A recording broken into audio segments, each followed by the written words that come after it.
To meet our fiscal challenge, we will need to make reforms.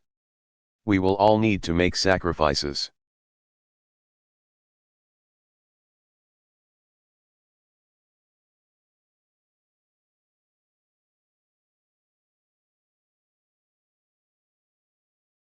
But we do not have to sacrifice the America we believe in.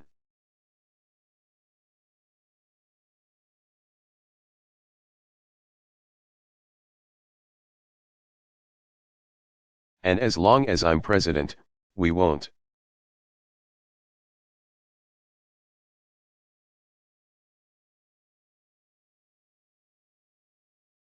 So today, I'm proposing a more balanced approach to achieve $4 trillion in deficit reduction over 12 years.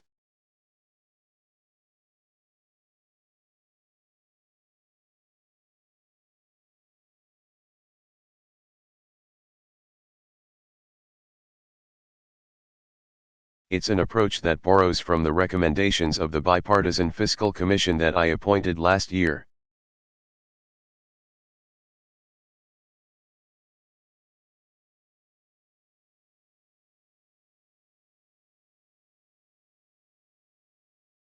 And it builds on the roughly $1 trillion in deficit reduction I already proposed in my 2012 budget.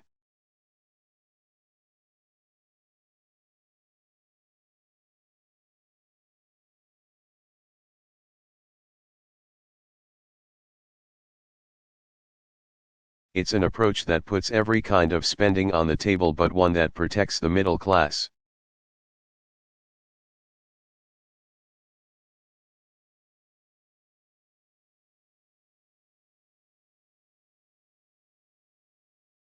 Our promise to seniors, and our investments in the future.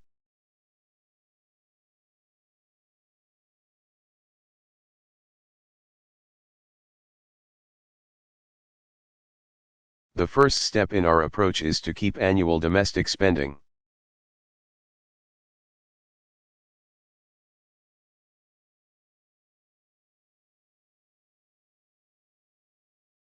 Low by building on the savings that both parties agreed to last week.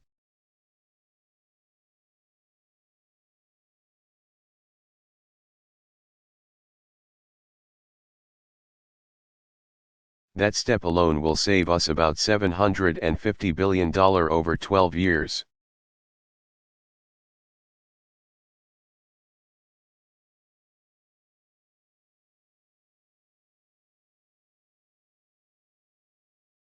We will make the tough cuts necessary to achieve these savings, including in programs that I care deeply about.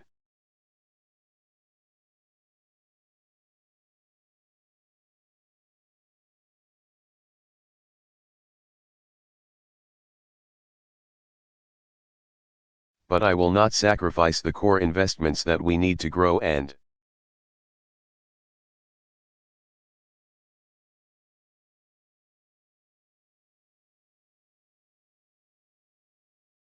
create jobs. We will invest in medical research. We will invest in clean energy technology.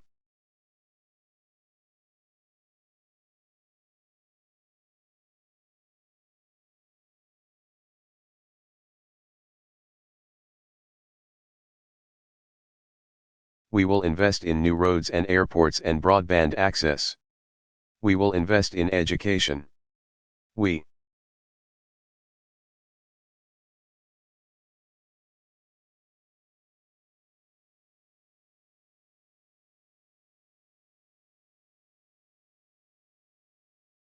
will invest in job training. We will do what we need to do to compete, and we will win the future.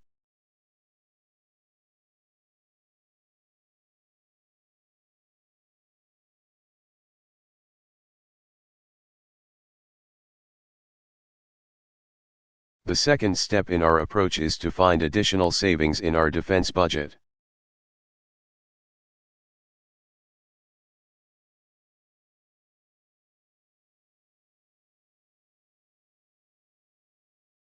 Now, as Commander-in-Chief, I have no greater responsibility than protecting our national security.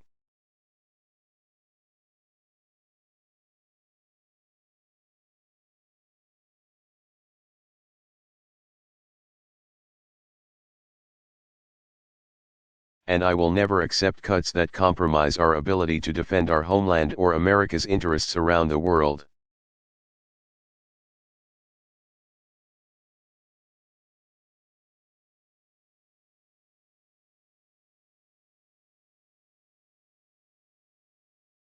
But as the chairman of the Joint Chiefs, Admiral Mullen, has said,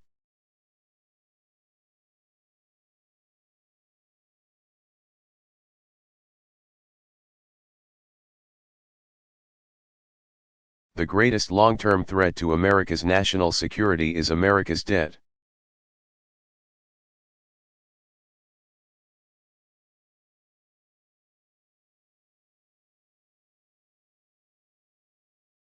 So just as we must find more savings in domestic programs, we must do the same in defense.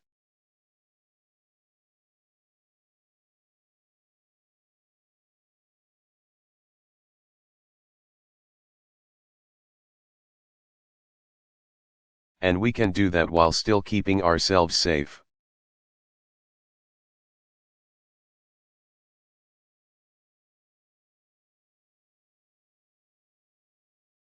Over the last 2 years, Secretary Bob Gates has courageously taken on wasteful spending.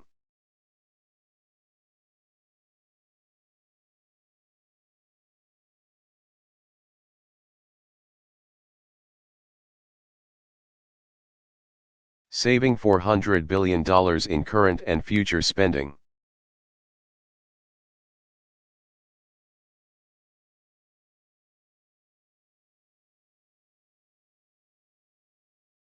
I believe we can do that again.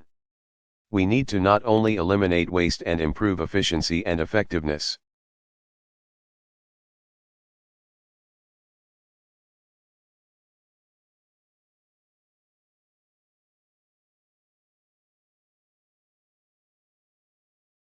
But we're going to have to conduct a fundamental review of America's missions.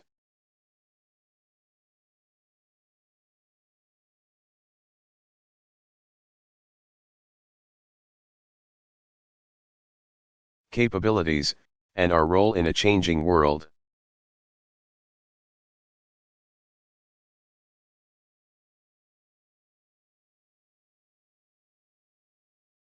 I intend to work with Secretary Gates and the Joint Chiefs on this review.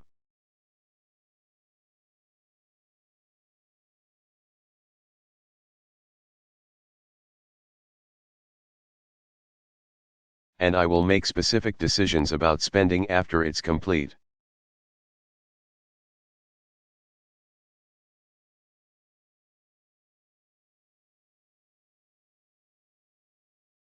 The third step in our approach is to further reduce healthcare spending in our budget.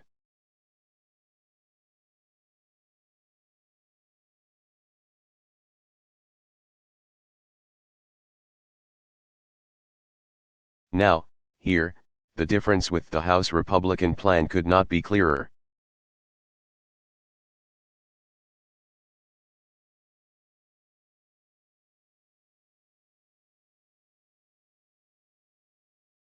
Their plan essentially lowers the government's health care.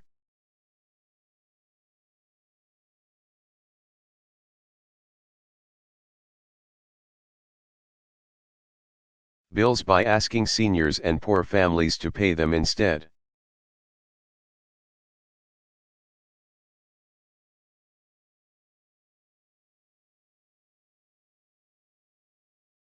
Our approach lowers the government's health care bills by reducing the cost of health care itself.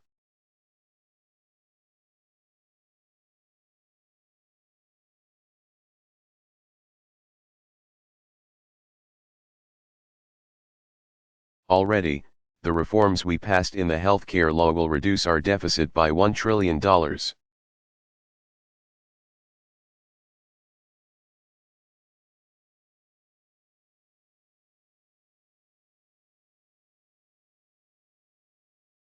My approach would build on these reforms.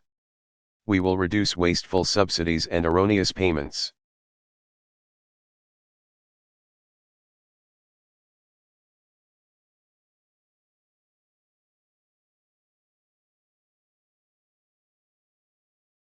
We will cut spending on prescription drugs by using Medicare's purchasing power.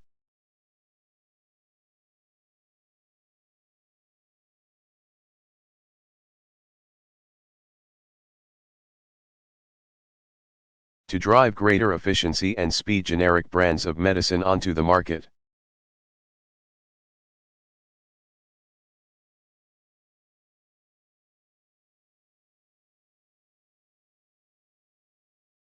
We will work with governors of both parties to demand more efficiency and accountability from Medicaid.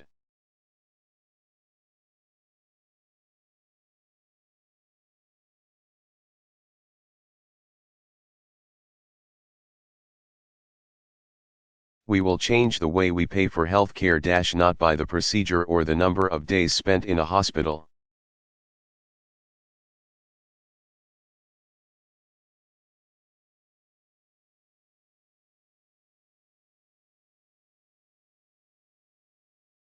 But with new incentives for doctors and hospitals to prevent injuries and improve results.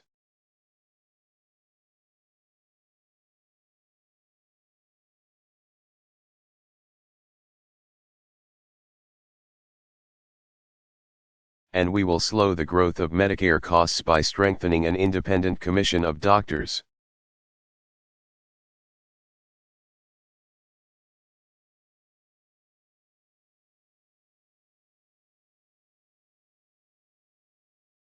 Nurses, medical experts and consumers who will look at all the evidence and recommend the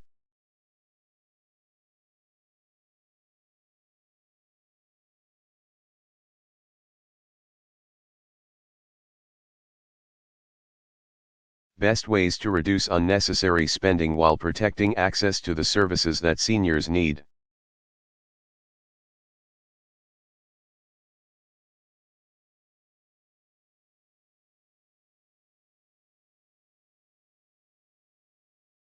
Now, we believe the reforms we propose to strengthen Medicare and Medicaid.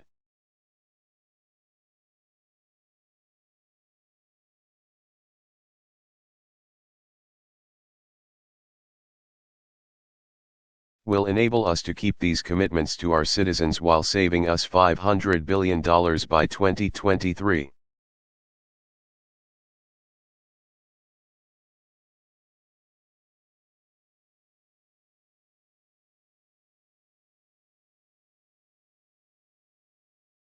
And an additional $1 trillion in the decade after that.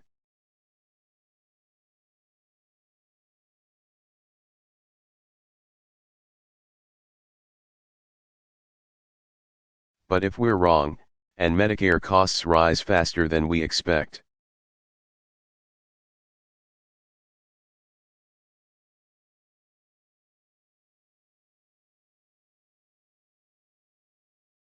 then this approach will give the Independent Commission the authority to make additional savings by further improving Medicare.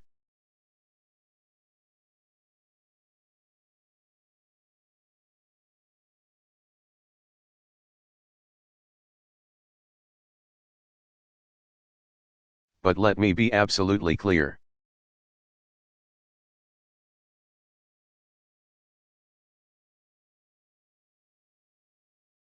I will preserve these healthcare programs as a promise we make to each other in this society.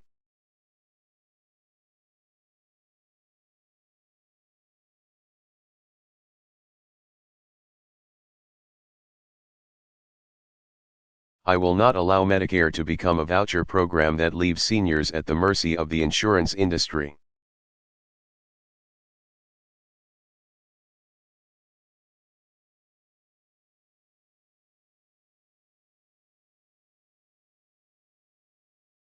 With a shrinking benefit to pay for rising costs.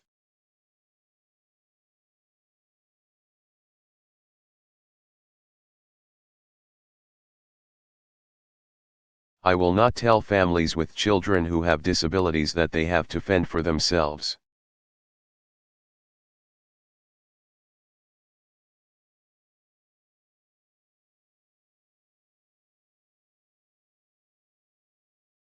We will reform these programs.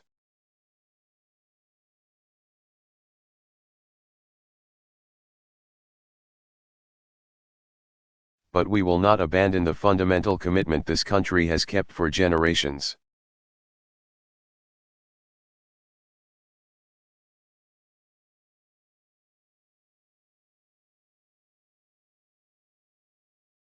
That includes, by the way, our commitment to Social Security.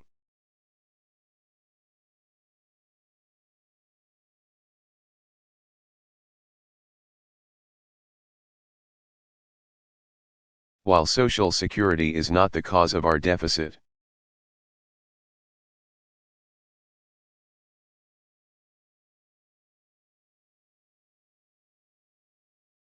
it faces real long-term challenges in a country that's growing older.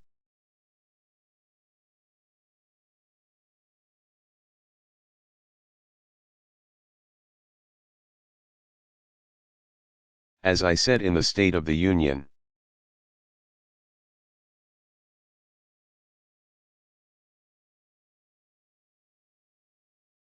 both parties should work together now to strengthen Social Security for future generations.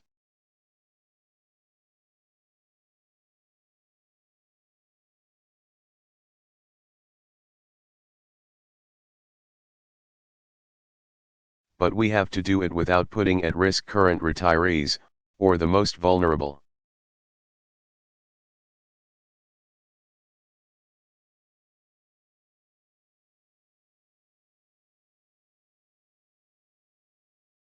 Or people with disabilities, without slashing benefits for future generations.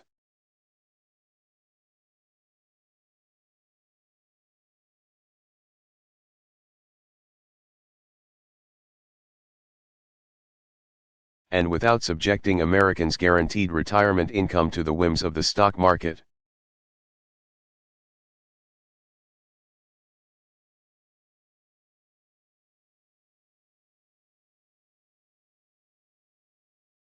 And it can be done.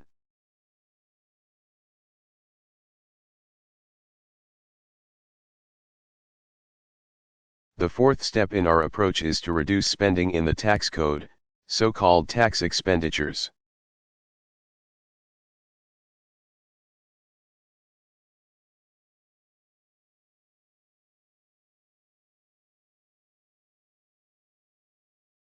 In December, I agreed to extend the tax cuts for the wealthiest Americans.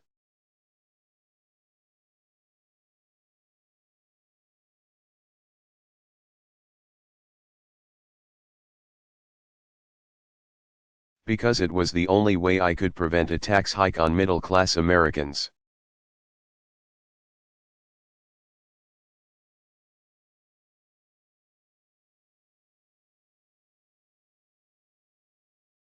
But we cannot afford $1 trillion worth of tax cuts for every millionaire and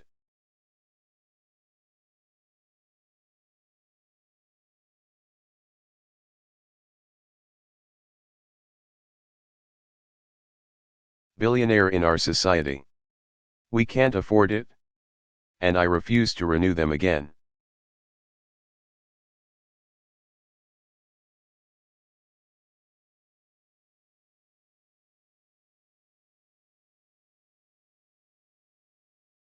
Beyond that, the tax code is also loaded up with spending on things like itemized deductions.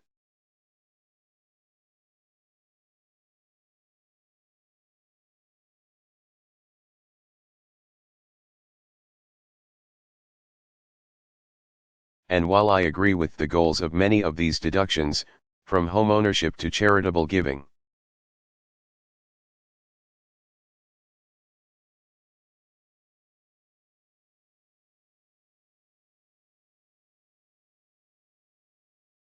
we can't ignore the fact that they provide millionaires an average tax break of $75.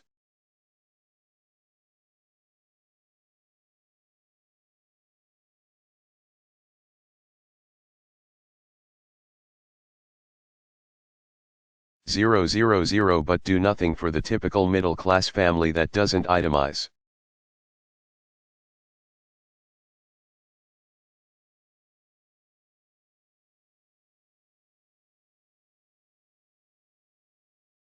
So my budget calls for limiting itemized deductions for the wealthiest 2% of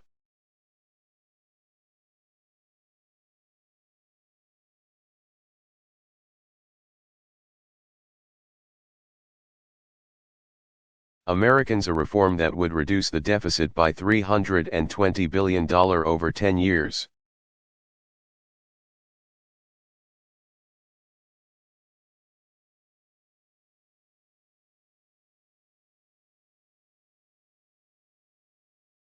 But to reduce the deficit, I believe we should go further.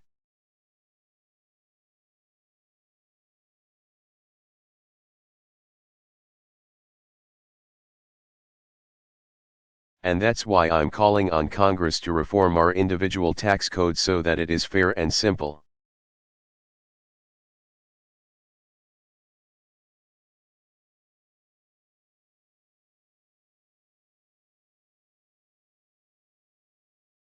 So that the amount of taxes you pay isn't determined by what kind of accountant you can afford.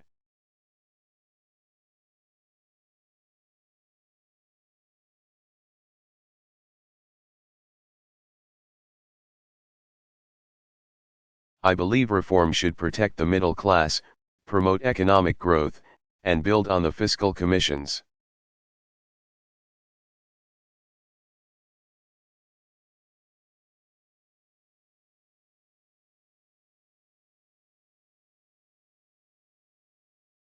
Model of reducing tax expenditures so that there's enough savings to both lower rates and lower the deficit.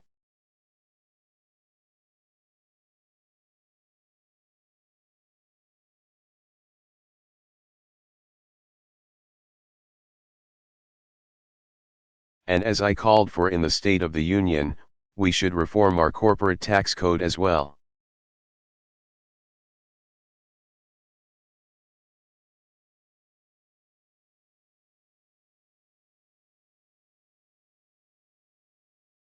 To make our businesses and our economy more competitive.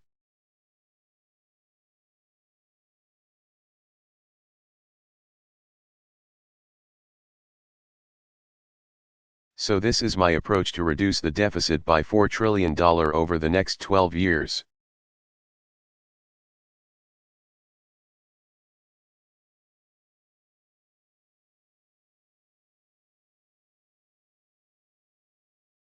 It's an approach that achieves about $2 trillion in spending cuts across the budget.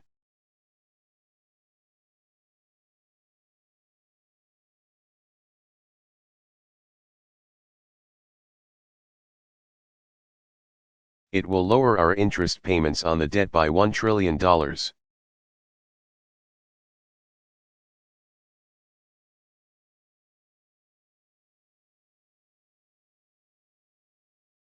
It calls for tax reform to cut about $1 trillion in tax expenditures spending in the tax code.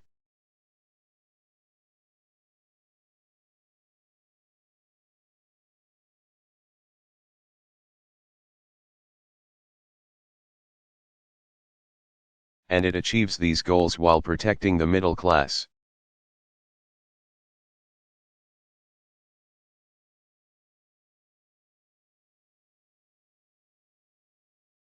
Protecting our commitment to seniors, and protecting our investments in the future.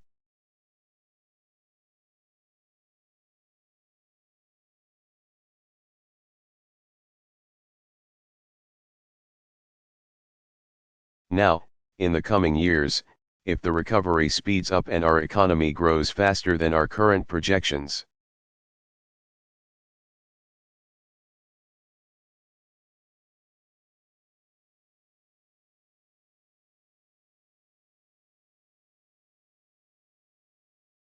we can make even greater progress than I pledged here.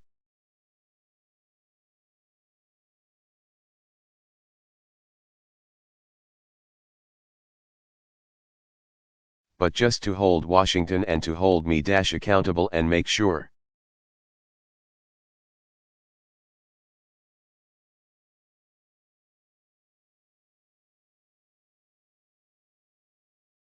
that the debt burden continues to decline, my plan includes a debt fail-safe.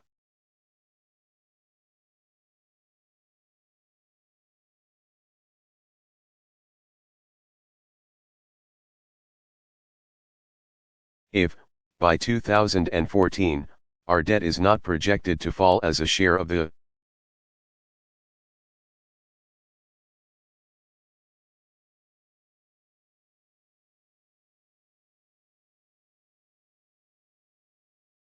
Economy dash if we haven't hit our targets, if Congress has failed to act.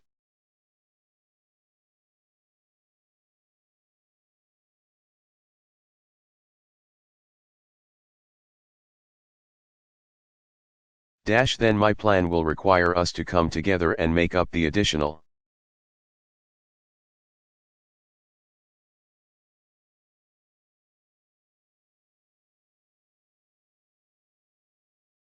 savings with more spending cuts and more spending reductions in the tax code.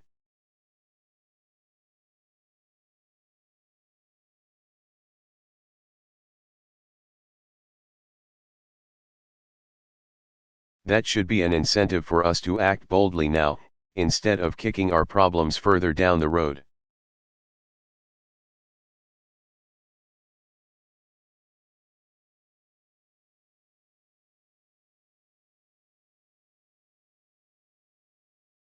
So this is our vision for America. This is my vision for America, a vision where we live within our means while still investing in our future.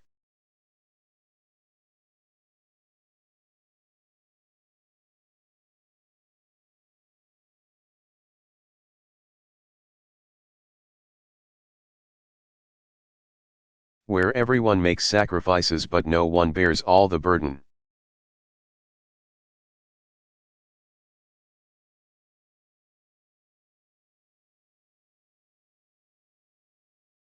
Where we provide a basic measure of security for our citizens and we provide rising opportunity for our children.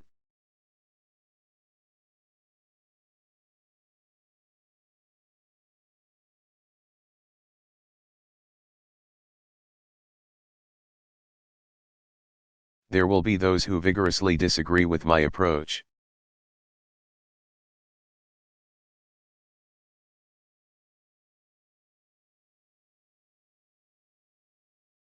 I can guarantee that as well. Some will argue we should not even consider ever raising taxes.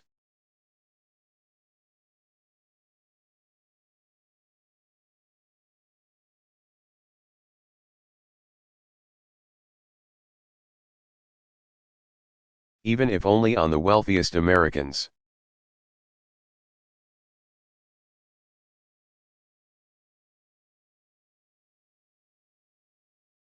It's just an article of faith to them.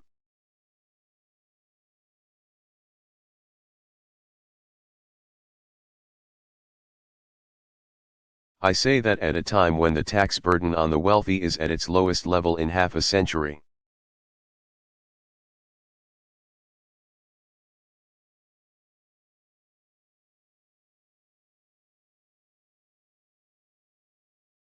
The most fortunate among us can afford to pay a little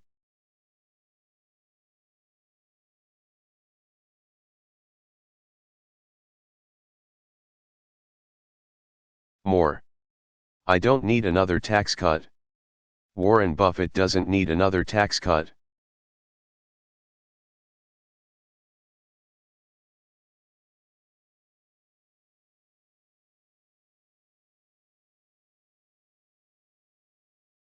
Not if we have to pay for it by making seniors pay more for Medicare. Or by cutting kids from Head Start. Or by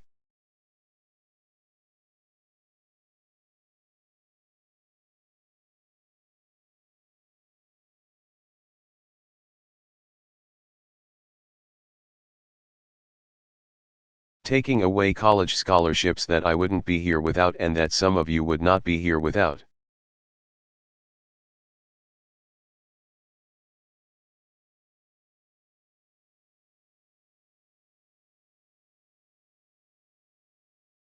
And here's the thing, I believe that most wealthy Americans would agree with me.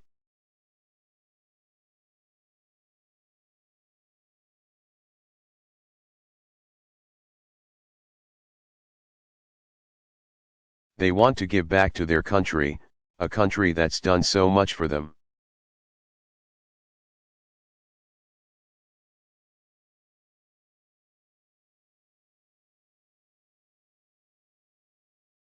It's just Washington hasn't asked them to.